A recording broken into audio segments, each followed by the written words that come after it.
লাইফে যখনই মনে হবে কোনো কিছু খুব কঠিন এবং সেটা তোমাকে দিয়ে কোনোভাবেই সম্ভব না, এটা মনে রেখো খুব সম্ভবত তোমার আগে বা পরে যারাই এই পরিস্থিতিতে পড়েছিল তাদের ক্ষেত্রেও এই সিচুয়েশনটি ঠিক একই রকম কঠিন এবং অসম্ভব মনে হয়েছিল এবং তারাও কিন্তু একদিনে সফলতা পায়নি। তাদেরকেও অনেক পরিশ্রম করতে হয়েছে।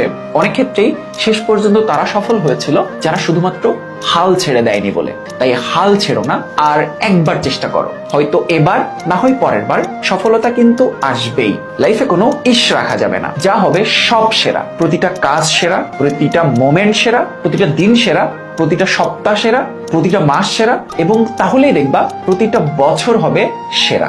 যখন যা করছো সেটা বেস্ট ভাবে হচ্ছে কিনা সেটা খেয়াল রাখবা, তাহলেই ইনশাল্লাহ সবকিছু বেস্ট হয়ে যাবে।